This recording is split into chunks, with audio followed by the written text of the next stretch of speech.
Antara Rasul yang orang tak kenal ceritanya tetapi hebat. Kisah zikirnya kepada Allah adalah Nabi Idris alaihissalam.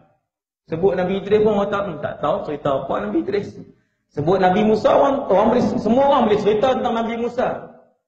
Ramai orang boleh bercerita tentang Nabi Isa. Ramai orang boleh bercerita tentang Nabi Ibrahim. Tapi sebut Nabi Idris, kau tak apa kenal. Nabi Idris salah seorang Rasul yang banyak berzikir kepada Allah.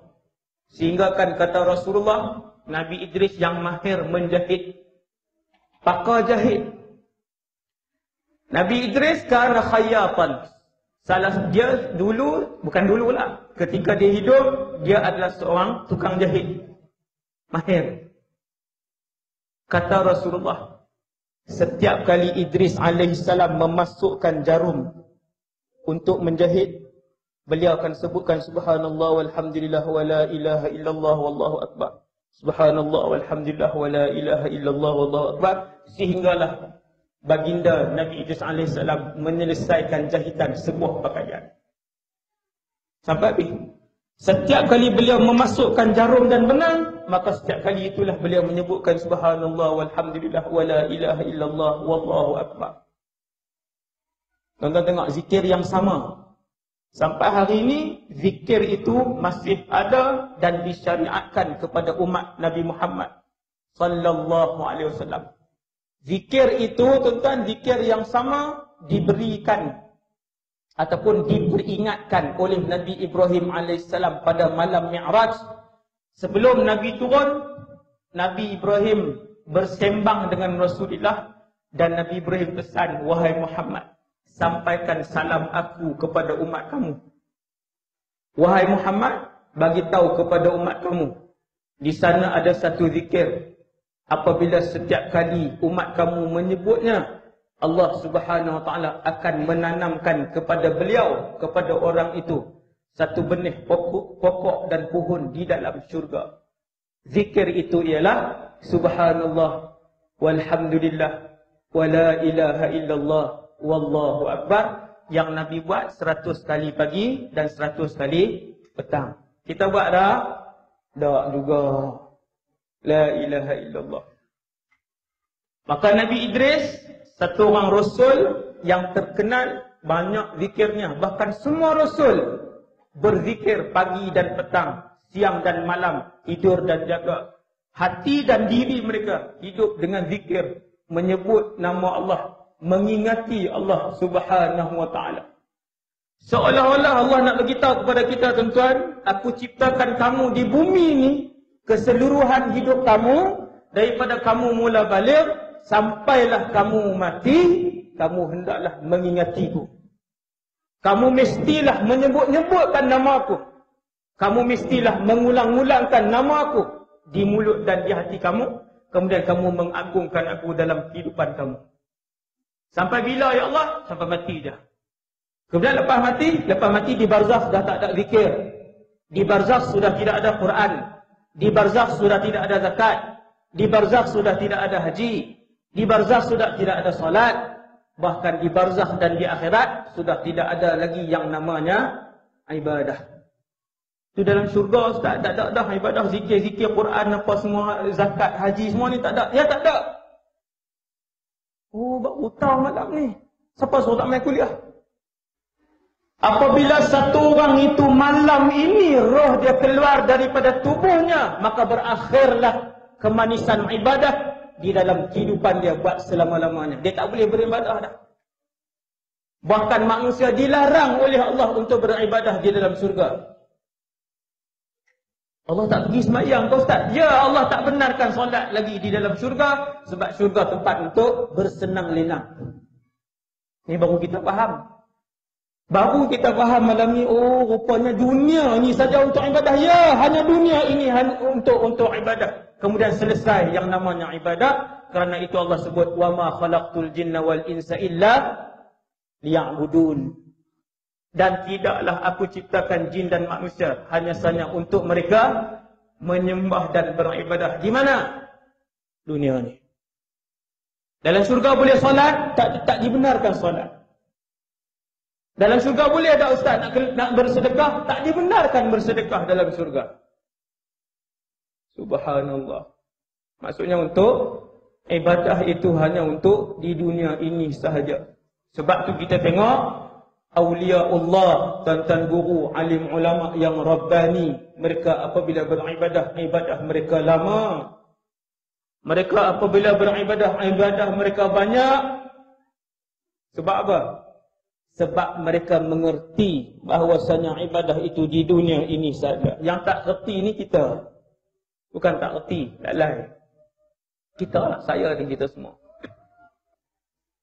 Nabi Idris ni, yang kita jarang dengar kisah dia ada seorang kawan di kalangan malaikat.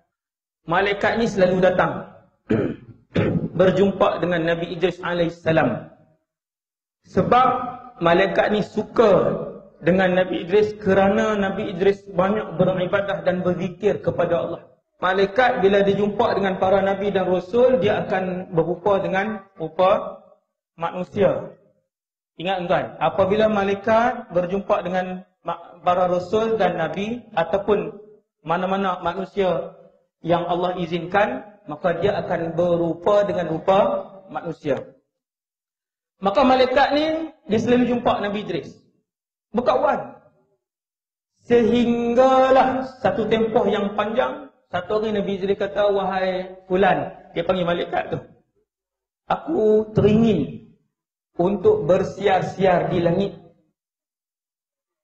Kisah ni, kisah yang ada sanad, yang disebutkan oleh para ulama tafsir ketika menceritakan tentang kisah Nabi Idris. Kemudian malaikat ni kata, boleh. Seronok tuan. Kan? Ajak malaikat ronda. Kita nak ajak siapa ronda? Boleh tak nak bersiar-siar? Malaikat kata boleh. Lalu malaikat ni yang kawan baik Nabi Idris ni bawa. Seorang je lah. Malaikat bukannya 1000. Seorang. Bawa macam mana? Wallahu a'lam. Rasulullah tak cerita benda tu. Naik belakang ke, duduk di bawah ke, duduk dalam poket ke.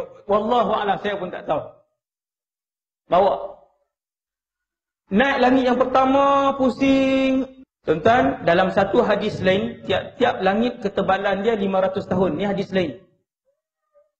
Setiap langit ada 7. Setiap langit ketebalannya 500 tahun perjalanan. Tapi malaikat dia boleh terbang dengan laju lah. Jadi, dia pusing langit pertama, kemudian naik langit yang kedua, naik langit yang ketiga, sampai di langit yang keempat. Tuan-tuan, tiap-tiap langit syarat dengan para malaikat kerana langit adalah tempat tinggal para malaikat. Maskanul malaikah as-samawatus sab'. Tempat tinggal para malaikat adalah ketujuh lapis langit. Kalau tuan-tuan tanya, ustaz, malaikat duduk di mana? Di langit. Bukan Allah di langit enggak, malaikat di langit. Setiap beberapa inci di langit ni tuan-tuan penuh dengan malaikat. Setiap beberapa inci ni ada malaikat. Banyak, ramai.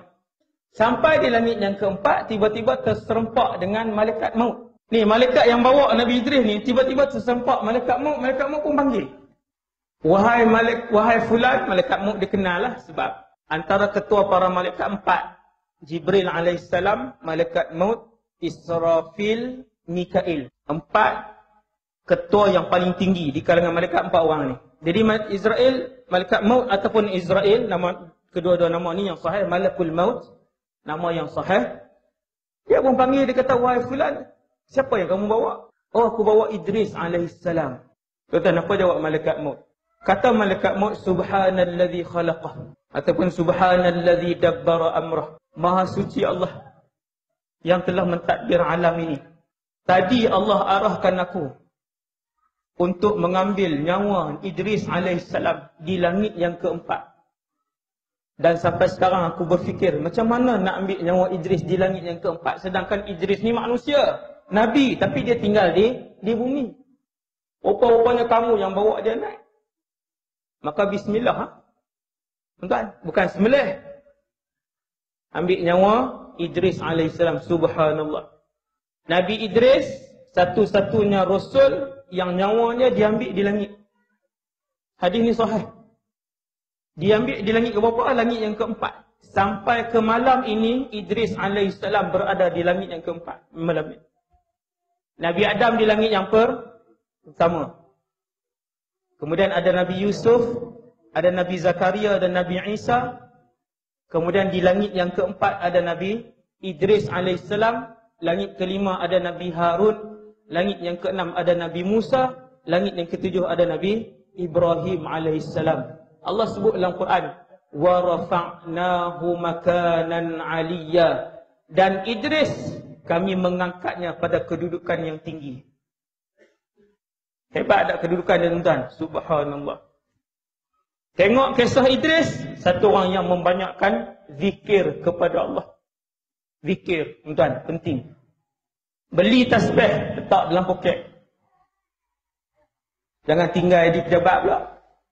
Sentiasa ada dalam poket, tuan-tuan. Seperti mana kunci kereta dan motor serta handphone boleh sentiasa ada di dalam poket kita, seperti itulah pastikan tasbih sentiasa berada dalam poket kita.